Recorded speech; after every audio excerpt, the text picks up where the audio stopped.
Menurut lu kreativitas itu diperlukan oleh content creator aja atau orang-orang pada umumnya sebenarnya juga perlu kreatif?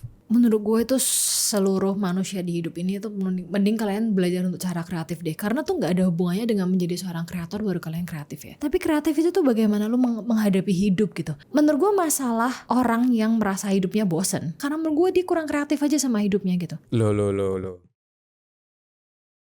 Hai, welcome back semuanya. Welcome back to Kuru Podcast. Welcome back CVV, apa kabar? Baik Her, apa kabar? Baik, apa kabar teman-teman kita semua yang mendengarkan juga? Semoga kalian semua dalam keadaan baik-baik saja, sehat selalu, dan semuanya serba berkecukupan. Bawa payung kemana-mana deh. Oh iya, Hujannya gak sedia ketebak payung soalnya. sebelum hujan juga. Iya, karena musim Payung hujan lipet. juga kan. Iya. By the way, gue mau nanya dulu nih. Sebagai seorang podcaster ataupun sebagai seorang content creator yang udah cukup lama lah bikin konten, ada nggak seorang sosok content creator yang menurut lo, nih orang keren banget nih, dan itu menjadi inspirasi lo dalam membuat konten gitu misalnya? Ada dua ya sejauh ini. Siapa tuh? Nomor satu adalah Stephen Bartlett. Karena gue ngikutin dia cukup lama. Dari sebelum dia bikin DOAC seperti sekarang. Jadi yang dulu tuh kan benar-benar dia Diary of a CEO-nya tuh dia. Diary-nya dia gitu loh. Jadi dia cerita gitu. Atau dia mengundang orang tapi gak kayak sekarang.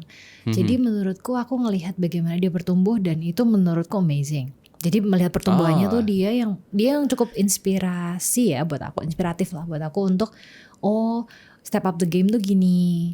Pelan-pelan memang kalau ada kapital memang membantu sih, tapi ya udah harusnya tuh pelan-pelan dan kualitas tuh nomor satu, konsistensi kayak gitulah. Terus juga yang nomor dua adalah Jordan Peterson.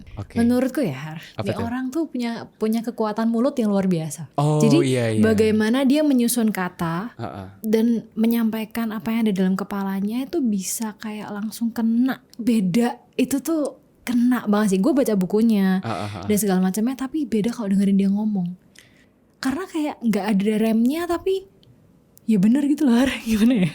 Pertama kali gue denger Jordan B. Peterson itu rasa-rasanya kayak gue ditampar realita gitu. Kayak gue dimarahi, tapi dimarahi dengan cara yang benar gitu. Iya. Gue merasa seperti itu. Jadi kayak mau marah tapi bener lagi gitu loh, ngerti gak sih kayak dia tuh bisa kayak kalau dia mau ngomong sesuatu yang susah ya dia kayak bisa diem dulu, terus apa yang keluar setelahnya tuh kayak wah ini gitu. itu yang gue pelajari dari dia. Jadi sejujurnya gue belajar bagaimana berprosesnya tuh dari Stephen, terus kemudian bagaimana keberanian untuk ngomong itu dari Jordan Peterson kan. Makanya kadang lu ngomong kan kayak kalau lu ngomong ini sih kenapa lu nggak cut out yang ini, kenapa lu tetap cerita gitu. Karena kadang-kadang gue merasa ada sebuah poin yang akan hilang ketika gue tidak menceritakan itu, dan gue tidak mau menahan itu hanya karena ya kayak gue merasa adalah poin yang lebih penting untuk disampaikan kayak gitu. Nah itu gue belajar dari Jordan Peterson sih. Walaupun itu terkesan agak kasar. Mungkin bukan kasar ya, tajam ya. Tapi tajamnya juga relatif kasar sih. kan. Iya maksudnya ngena aja lah. Ataupun kadang satir yang gue tajam sih. Satir yang terlalu menyindir gitu. Iya, kayak lu ngomong kan, gue kalau ngomong kan nusuk kan, jadi makin kesini nusuk banget sih.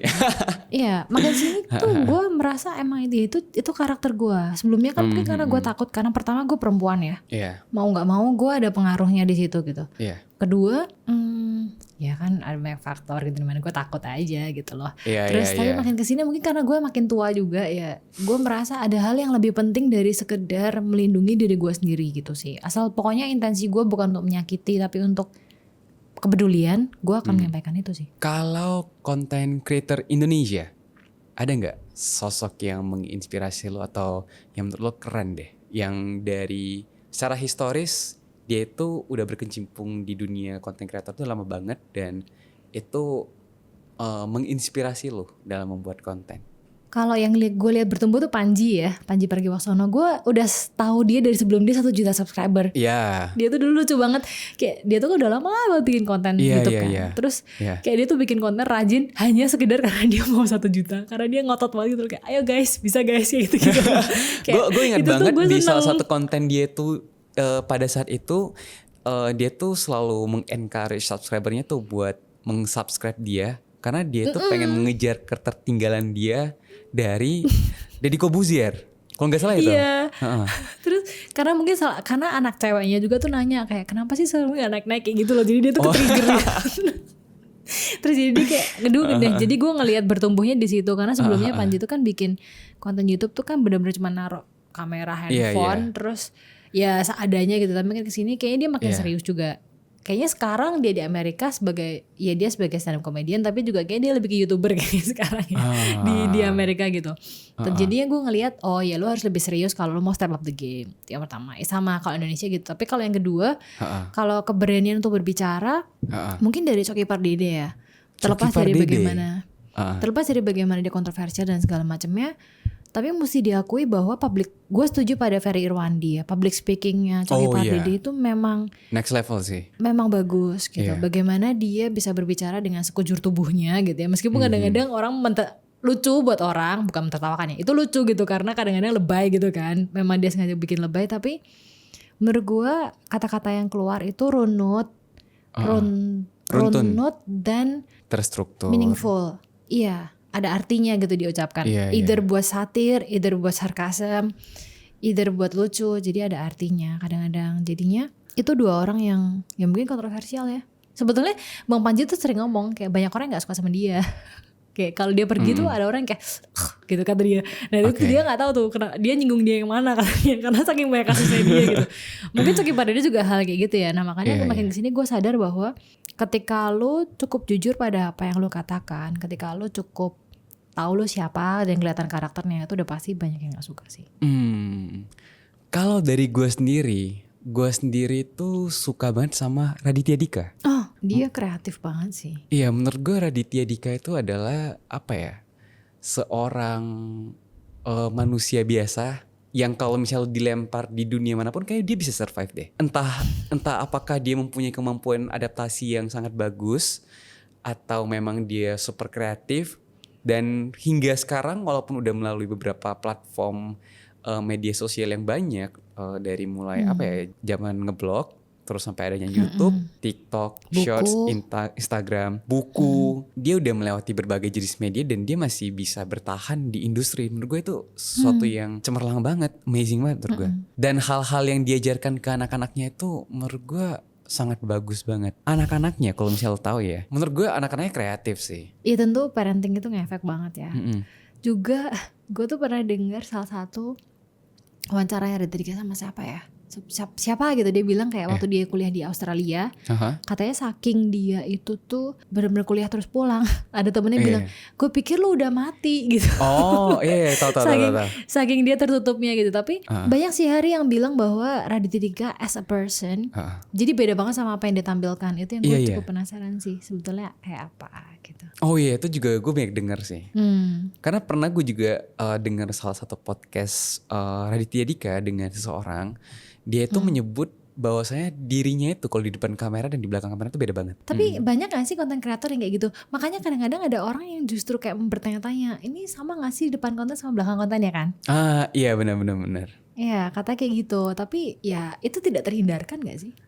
Kayak kita juga gak mungkin menampilkan apa yang ada di belakang semuanya gitu loh. Oh iya itu pasti sih. Iya dong. Gak semua apa yang lihat di depan kamera itu real gitu.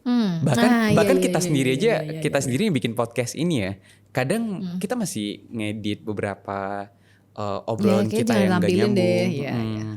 Nah dan yang paling gue suka dari Raditya Dika adalah cara dia mendidik anaknya itu. Menurut gue cara dia mendidik anaknya dengan mengekspos dia dengan buku itu menambah kreativitas anak. Menurut lo nih Ci, kreativitas itu sebenarnya ditumbuhkan dari kecil atau orang-orang yang udah dewasa, orang-orang yang udah seumuran kita masih bisa belajar untuk cara menjadi kreatif gitu? Sebetulnya dulu gue berpikir bahwa ada jenius di dunia ini gitu. Ada orang-orang yang terlahir memang sangat kreatif, ada orang-orang yang terlahir memang sangat kuat dan segala macamnya. Jadi genetika tuh kayaknya 80% atau 90% menentukan kreativitas atau kesuksesan seseorang. Dulu gue berpikir seperti itu ya. Tapi semakin kesini ya Har, semakin gue sering baca biografi ya, gue jadi berpikir kayaknya tuh jenius itu nggak kayak apa yang gue bayangkan dulu gitu. Nggak kayak lu lahir tiba-tiba tara lu tahu lu bakal jadi sesuatu yang luar biasa banget. Jadi ya udah lu di situ terus, itu kayaknya tuh ternyata nggak kayak gitu. Jadinya itu sama juga dengan kreativitas. Apakah itu tuh adalah sesuatu yang lu given. born with that gitu ya, given, atau sesuatu yang dilatih. Menurut gua itulah sesuatu yang sangat dilatih. Itu tuh hal yang harus dilatih. Itulah kenapa mungkin Raditya Dika, karena Raditya Dika tahu itu, sehingga dia melatih anaknya dari kecil. Kayaknya sih seperti mungkin itu karena dia menyadari itu ya. Mungkin dia menyadari dulu bahwa kan dia tuh bilang dia belajar cara melucu kan. Iya. Gue pernah dengar tuh. Iya, Dia tuh belajar dengar. cara membuat sesuatu jadi lucu gitu. Gimana sih cara bikin orang ketawa dan segala macamnya. Nah mungkin karena dia tuh punya growth mindset yang luar biasa, sehingga dia merasa kayak oh ya udah, apa yang gue tahu, jadi gue kasih ke anak gue dari sekarang. Mungkin nantinya sehingga compounding effect-nya tuh luar biasa, apalagi dari kecil gitu kan. Nah tapi mindsetnya dia menurutku menanamkan itu ke anaknya karena dia tahu bahwa itu sesuatu yang harus dilatih dan dibiasakan gitu. Makanya gue inget banget salah satu pembicaranya Raditya Dika mengenai anaknya. Dia pernah ditanyain kalau misalnya nanti anaknya udah besar, lu pengen anak lu jadi apa? Dan dia menjawab, dia sebenarnya nggak pengen anaknya itu menjadi sesuatu berdasarkan keinginan dia. Dia cuman pengen anaknya itu bertumbuh sesuai dengan kemampuan anaknya. Dan dari kecil dia lebih berharap kalau misalnya anaknya itu tumbuh menjadi seorang dewasa yang curious, penasaran. Iya, karena model itu doang. Karena dengan penasaran atau curious, dia tuh apa ya, menjadi lebih fleksibel dalam melihat sesuatu gitu. Nggak kaku jadinya. Gue tidak mengikuti semua kontennya Radit ya, tapi gue baca bukunya semuanya yang dia keluarkan. Oh iya. Terus kecuali yang belakangan ini banget, gue belum baca. Kalau yang tahun-tahun sebelum pandemi gue baca semua. Cinta Brontosaurus lu baca? Nonton, iya baca semua gue. Ada buku yang menarik banget ketika dia makin kesini kan bukunya makin jujur kan, semakin buku menceritakan terakhir soal dia apa gitu. emang? Waduh, aku kalau lupa ya judulnya ya, tapi gue ingat salah satu isinya. Dia tuh cerita bagaimana dia saat memulai menjadi seorang penulis lah intinya. Oke. Dia tuh selalu dibilang sama ayahnya bahwa ingat ya nak, kamu tuh bisa menjadi apapun yang kamu mau asal kamu tuh fokus gitu lah, intinya asal kamu tuh benar-benar serius ngejar gitu. Nah sehingga pada saat itu dia tuh jadi hidup miskin gitu dalam tanda kutip ya. Kan dia kan sebenarnya datang dari keluarga yang cukup berada ya. Iya. Cukup ada lah gitu. Jadinya terus kemudian dia tuh lifestyle-nya tuh miskin supaya kemudian dia tuh berjuang terus gitu loh. Itu yang menurut gue respect dari dia sih. Jadi waktu itu waktu dia awal-awal merintis karir tuh katanya dia jual HP-nya, terus dia pakai HP yang lebih murah dan segala macamnya untuk kemudian saving lebih banyak gitu. Jadinya gue sih cukup respectnya adalah karena meskipun dia datang dari keluarga yang bisa dibilang privilege, tapi nggak ngeselin gitu kelakuannya. Maksudnya nggak kayak anak-anak yang berusaha untuk pamer harta orang tua gitu, atau kemudian iya beda lah. Menurut gue Raditya Dika orang yang berbeda. Tapi gitu, menurut lo kenapa dia melakukan hal itu? Karena kadang-kadang mungkin kreativitas muncul dari keterpaksaan ya Har. Bentar, keterpaksaan gimana tuh? Kan dia nggak punya urgensi untuk menghasilkan uang sedemikian rupa sebenarnya, karena dia datang berasal dari keluarga yang privilege. Iya, kadang-kadang gue juga merasa ya Har, kadang-kadang ya kayak kita pernah bahas comfort zone itu kadang-kadang berbahayanya adalah karena kita tidak merasa menemukan masalah gitu kan. Karena kita tidak merasa terpaksa untuk harus menciptakan sesuatu untuk survive gitu. Menurut gue tuh ada power of kepepet itu bener. Kalau lu kepepet, lu atau lu mepet diri lu sendiri, ya lu mau nggak mau, lu harus pikir kreatif, lu mau nggak mau harus survive gitu. Nah mungkin itu salah satu caranya dia untuk memaksa diri untuk ya gimana caranya gue mesti dapat uang lagi gitu kan, atau mesti beli HP itu lagi dan segala macamnya kayak gitu loh. Bahkan dia pernah ngomong kok kalau menciptakan urgensi sendiri ya maksud lo? Bahkan dia pernah ngomong dia itu mobilnya pernah lebih jelek daripada manajernya gitu.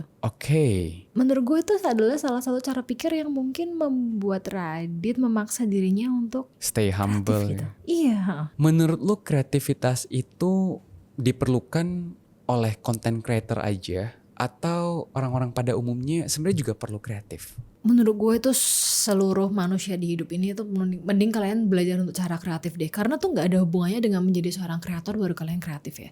Oh ya? Jadi kenapa? Gue pikir juga gitu, kayak ngapain gue kan bukan artis atau bukan seniman gitu ya, ngapain gue mesti kreatif gitu ya. Tapi kreatif itu tuh bagaimana lu menghadapi hidup gitu. Ya sama kayak Radit yang bukan melatih anaknya kreatif dari sekarang hanya karena untuk pengen anak jadi seniman kan, bukan karena dia pengen anaknya jadi pelukis gitu-gitu kan, bukan kan. Tapi dia melatih cara pikirnya untuk belajar terus, stay curious, dan ya lu coba untuk kreatif gitu. Karena gini Har, menurut gue masalah orang yang merasa hidupnya bosen membosankan gitu ya, atau merasa tidak menemukan excitement lagi dalam hidupnya adalah karena menurut gue dia kurang kreatif aja sama hidupnya gitu. Karena kalau lu bener-bener, karena kan gini ya, kreatif itu kan adalah sifat creating something kan sebenarnya. Kan bukannya kreatif bahasa itu, Inggrisnya ya. Oke. Kalau creative itu kan sebenarnya kan kata sifat toh. Nah, jadi kan itu adalah sifat menciptakan sesuatu, sifat create something kan. Nah, lu tuh baru bisa create something kalau lu punya curiosity. Benar kata Raditya Dika, kayak kalau lu punya rasa penasaran baru lu bisa create something. Nah, lu akan punya rasa penasaran kalau sesuatu terasa cukup bermasalah buat lu, bener nggak? Iya. Kayak ada sesuatu yang meresahkan lu akan berusaha untuk memecahkan itu, dari situ muncullah sesuatu. Lah itu kemudian sifat kreatif. Nah, berarti kan permasalahannya adalah apakah lu bisa menemukan permasalahan dong? Oke. Mungkin gak sih hidup tuh gak ada masalah? Kan gak mungkin toh. Benar. Apapun yang terjadi dalam hidup lu tuh bisa menciptakan sesuatu gitu. Lu tuh bisa jadi kreatif dengan apapun yang terjadi dalam hidup lu. Nah jadinya kalau lu merasa hidup lu tuh bosan banget, lu gak bisa nyiptain apapun gitu, ya itu ada masalah sama sifat kreatifnya itu loh. Nah makanya kenapa gue merasa semua orang tuh perlu itu. Tujuan gue adalah sebenarnya ketika lo menciptakan sesuatu, lo tuh lebih bahagia, Har. Bentar, apa hubungannya kreativitas dengan kehidupan kita yang biasa-biasa aja? Atau ya yang kata lo tadi boring? Kreatif itu kan tadi ya gue bilang, itu kan adalah sifat memecahkan masalah. Kreatif itu bukannya mengerjakan sesuatu dengan cara yang berbeda aja? Iya, berarti kan lo memecahkan masalah yang udah ada dengan cara yang berbeda tuh. Jadi lo gak mengulang gitu loh. Jadi ada sesuatu yang lo tahu, kemudian kayaknya ada sesuatu yang mesti diperbaikin deh. Jadi lo berusaha menciptakan sesuatu. Ya sebetulnya there is nothing new under the sun, itu betul. Sebetulnya ya gak ada yang benar-benar baru. Tapi kan feeling new yang lo tahu ini kan baru, tau ngerti gak sih? Yang sebelumnya lo gak tahu, tapi kan lo merasa gue menciptakan sesuatu yang gue gak tahu atau sesuatu yang baru gitu. Lah ketika lo menciptakan itu, lo memecahkan masalah dengan cara berbeda gitu. Sehingga lo merasa puas gitu lah hari kayak, oh gue bisa ternyata ngerjain ini. Dan itu tuh penting untuk seseorang, untuk dalam lingkungan kerja lu akan jadi jauh promoting, mungkin lu akan dilihat oh lu tuh orang yang excited untuk memecahkan masalah. Gue merasa lu deserve untuk naik jabatan gitu, atau setidaknya naik gaji lah, atau lu dapat opportunity baru gitu-gitu. Dan menurut gue tuh penting untuk kayak gitu. Nah ketika orang tuh hidup dengan excitement itu, society kita menurut gue lebih bahagia. Dan gue pengen hidup di society yang lebih bahagia.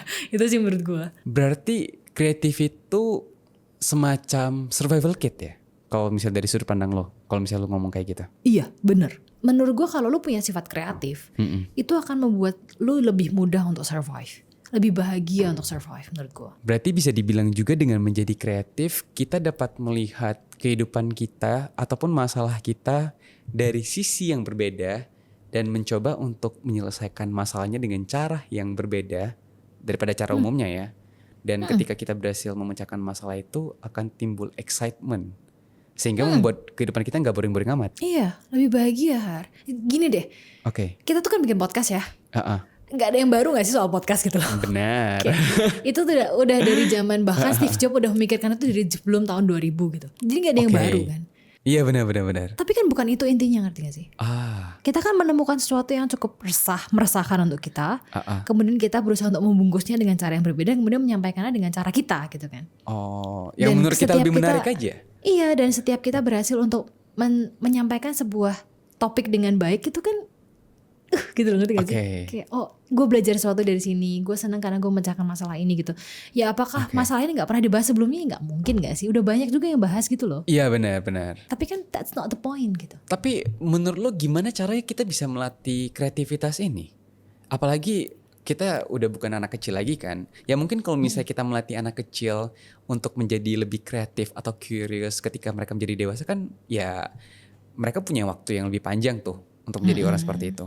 Nah, untuk orang-orang kayak kita nih, gimana caranya kita melatih diri untuk menjadi lebih kreatif? Sebetulnya kreatif itu tuh gak susah itu kok. Kreatif tuh kamu tuh gak harus tiba-tiba pergi ke Gunung Himalaya, atau kamu tuh harus ke meditasi, ke Pakistan atau India untuk lo jadi berbeda gitu. Itu sebetulnya enggak. Jadi jadi kita mulai dulu dari definisi kreatif menurut gua. Kreatif itu beda sama gila. Itu tuh cuma di satu hal. Jadi kalau kreatif itu kamu menemukan sesuatu yang baru dan berguna. Tapi kalau gila itu ya nggak berguna tapi baru aja gitu. Jadi kalau gila ya baru doang gitu, nggak ada gunanya gitu loh. You doing something crazy itu nggak ada gunanya gitu, ya cuma baru. Nah, berarti kan inti dari kreatif tuh kan ya baru, newness atau usefulness. Nah, mulai dari situ, there is nothing new under the sun. Betul. Berarti kalau nggak ada yang baru di dunia ini, berarti lo tinggal pelajari apa yang pernah terjadi di dunia ini untuk kemudian lu tahu apa yang mau buat lu excited gitu, Har. Mengerjakan sesuatu dengan cara kita sendiri. Yes. Jadi kan ada sekian juta hal di dunia ini. Lu pelajari dulu apa yang pernah terjadi di seluruh dunia, di masa lalu gitu ya. Terus lu akan menemukan kayaknya kok gue excited banget soal ini gitu ya. Kayak membuat gue tuh pengen tahu lebih, ya kita di curious lebih. Terus pengen tahu, pengen belajar gitu. Nah, lu ambil hal itu. Itu kan berarti sesuatu yang menarik buat lu. Yang dari dulu udah pernah ada. Nah kemudian lu berusaha untuk ciptakan sesuatu yang baru dengan cara lu gitu loh. Menciptakan sesuatu yang baru ini quote on quote sebenarnya adalah sesuatu yang udah ada. Terasa baru aja. Untuk kita. Karena satu-satu yang tidak pernah ada di dunia sebelumnya tuh kita. Aku. Lu sama gua. Itu yang belum pernah ada di dunia sebelumnya. Kalau halnya, thing-nya itu udah pernah ada gitu. Jadi yang belum pernah ada kan lu sama guanya. Faktor X-nya kan lu sama gua kan. Jadi lu ambil sesuatu, ya sebuah topik gitu kayak kita ya. Kita ambil sebuah topik, kemudian kita olah dengan cara kita, sehingga kemudian warna yang keluar tuh beda gitu. Itu yang pertama untuk faktor new-nya dari kreativitas. Kemudian usefulness-nya. Intinya dari useful itu adalah menambahkan value ke hidup orang. Kayak gini deh, ada bedanya konten kreator yang menambahkan value sama konten kreator yang nggak ngapa-ngapain, nggak jelas gitu. Itulah kenapa ada orang yang udah bikin 1000 konten tapi nggak ada followernya ya, karena orang nggak tahu ini orang tuh ngapain gitu loh. Gue dapat apa dari follow dia. Tapi ada orang yang cuma bikin konten misalnya setahun sekali atau 2 tahun sekali gitu ya, tapi kontennya bener-bener bagus banget dan dia akhirnya mendapatkan itu. Lah bedanya tuh apa? Bedanya tuh di added value-nya. Karena lu merasa ketika gue ngikutin orang ini, gue tuh bertambah kaya, gue tambah pinter, gue tambah macam-macam lah. Ada value yang nambah ke hidup gue. Nah, berarti kalau misalnya lu tuh harus nambahin value ke hidup orang lain, berarti kan lu mesti tahu dong orang itu butuh apa. Value apa yang lu mesti tambahkan ke dia kan. Ya kan kalau enggak, ya kita ini kan fokus di quarter life crisis dong. Kayak lu sama gua. Karena kita merasa orang itu butuh penyelesaian untuk masalah-masalahnya, butuh pengarahan gitu. Lebih ke mencari makna hidup lah. Membuat hidup menjadi sesuatu lebih bermakna. Iya, karena kita percaya bahwa itu yang membuat seseorang kemudian lebih bahagia. Lebih terarah gitu hidupnya. Nah, berarti kan tapi kan kita juga harus riset kan, Har. Bener gak sih gitu loh. Bener gak sih kita tuh bisa bikin konten yang bisa menambahkan value ke orang dan segala macamnya. Nah, kemudian gue nanya sama lo, apa sih yang kita lakukan, Har, untuk bisa mencapai bahwa kita tuh harus menambahkan suatu ke hidup orang, berguna gitu. Ya sebenarnya kita juga banyak belajar dari content creator lainnya juga, baca buku, riset. Sebenarnya materinya ya itu aja, cuman cara kita mengemasnya dengan cara kita dan menambahkan value kita dan pengalaman kita. Itu yang kayaknya menjadi berbeda.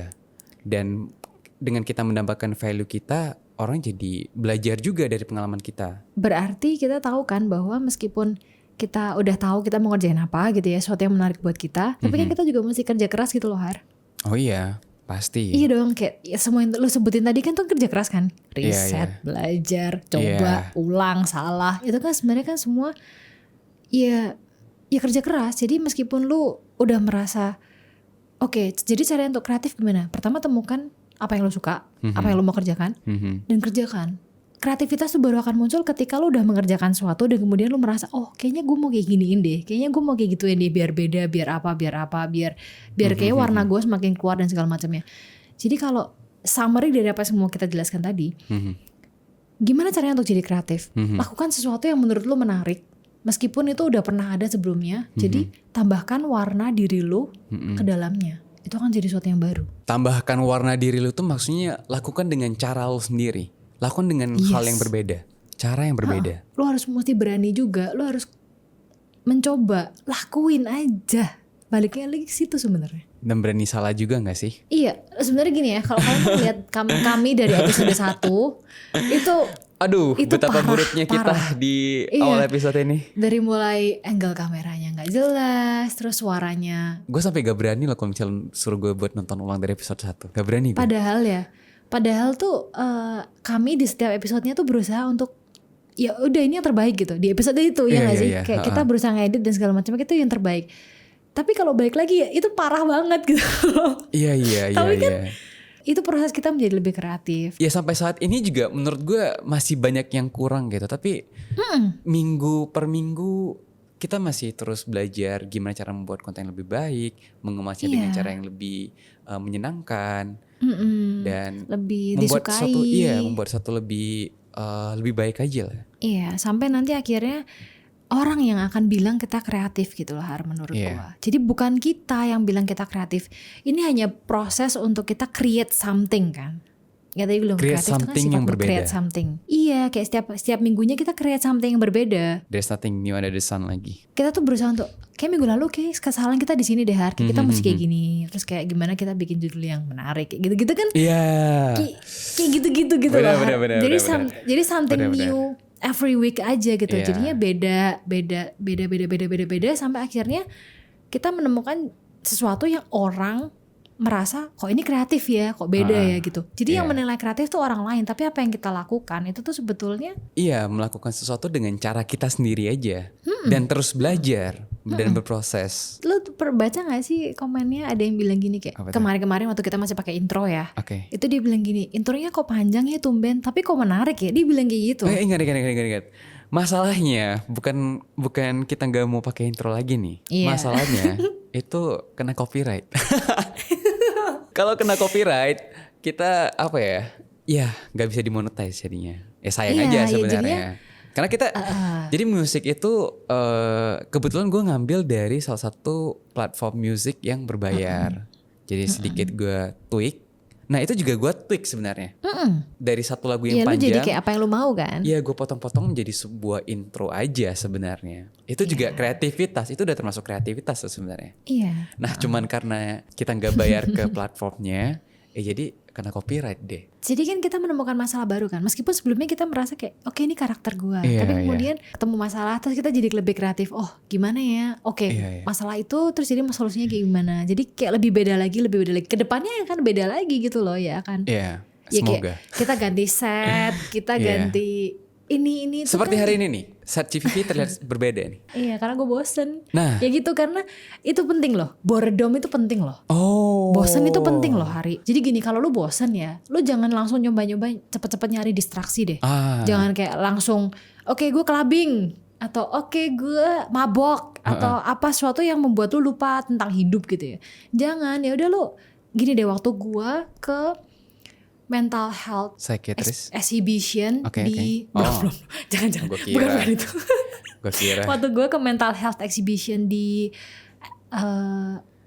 Art Science di Singapura. Itu tuh begitu lu masuk ya, lu akan diingatkan bagaimana bahwa nomor satu, kalau lu lagi depresi atau stres tuh nomor satu yang penting makan. Itu karena kalau lu makan itu akan buat lu tuh otaknya tetap jalan dan segala macamnya, lebih sehat otaknya.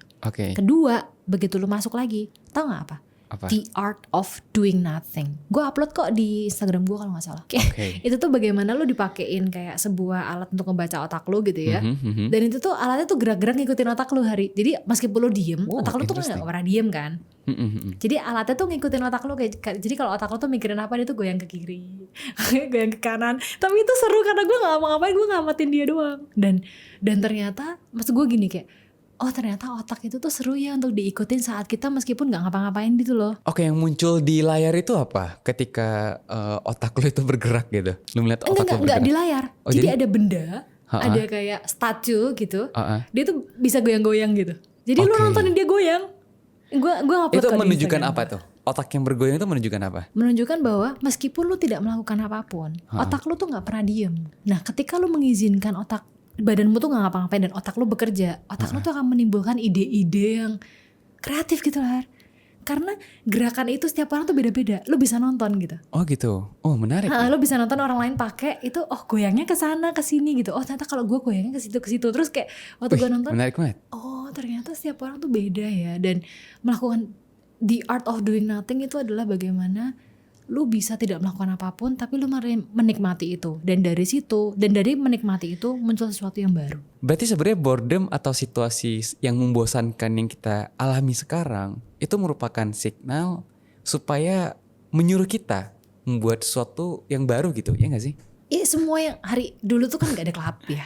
Dulu zaman dulu banget tuh kan nggak ada klub ya. Terus kayak justru karena itulah orang kemudian menemukan hal-hal yang lucu-lucu, baik lo aneh-aneh itu kan karena bosan iya, karena curiosity kayak ya balik lagi kayak si Raditya Dika bilang dia bilang bahwa yang penting lo curious karena memang itu kuncinya. Berarti kunci dari kreativitas adalah supaya membuat hidup kita itu lebih bermakna, lebih exciting gitu. Iya Hari, gue pingin hidup di mana society itu lebih bahagia ya. Karena gini deh, mendengar berita, nggak usah sampai dengar berita lah. Kalau lo dengar orang hidupnya nggak excited aja, lo tuh kesedih gitu loh. Menurut gue tuh energi kita tuh ikut capek gitu dengerin orang yang kayak kesedot lah. Kayak ya makanya kemarin gue sempat ngangkat topik ketika gue bertemu temen gue yang gak bergairah hidup kan. Ya itu. Ketika ya orang itu lagi kan bosen-bosennya. Jadi kayak capek gitu gak sih? Lo ikut capek gak sih? Tapi kalau lo ketemu orang yang empati lah, lebih empati lah gue. Tapi beda kalau lo ketemu orang yang kayak tau gak aku lagi nyoba ini loh. Terus kayak apa? Lo jadi kayak kok lo bisa ya? Gue jadi pingin gitu loh. Nah itu kan nular gitu loh energinya. Dan membuat lo jadi kayak gue juga pingin nyiptain sesuatu gitu. Lo jadi mencari-cari gue tuh mestinya kemana apa segala macam. Tapi bukan dari tekanan untuk berkompetisi ya, karena lo curious aja gitu. Nah itu menurut gue akan jadi society yang lebih bahagia sih. Gue pengen hidup di tempat kayak gitu aja gitu. Kayaknya bener deh apa yang lo sampaikan minggu lalu. Orang yang excited banget mengerjakan sesuatu yang dia sukai, kayaknya memancarkan aura positif dan menambah energi buat orang lain gitu. Iya. Itu yang membuat orang jadi lebih tertarik gitu. Bukan lebih tertarik, lebih menarik untuk dilihat. Menarik. Itulah kenapa kita suka nonton pertandingan.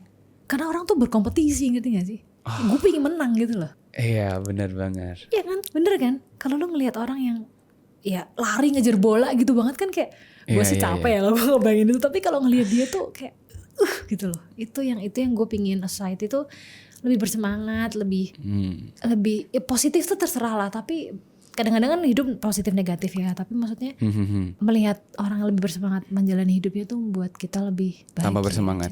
Yes, benar banget. Jadi buat teman-teman yang mungkin hidupnya atau memulai awal tahun ini dengan merasa sedikit bosan, kayaknya tips untuk menjadi sedikit lebih kreatif ini bisa membantu banget deh, supaya hidup kalian bisa lebih bergairah. Ya nggak sih? Intinya nggak susah itu kok, cuma ya tadi temuin yang kalian suka, lakuin terus. Lakuin terus dengan cara lu sendiri dan membuat sesuatu itu berbeda dan excited. Iya, betul. Jadi mungkin itu aja buat episode hari ini dan sampai jumpa minggu depan. And until next time, bye-bye.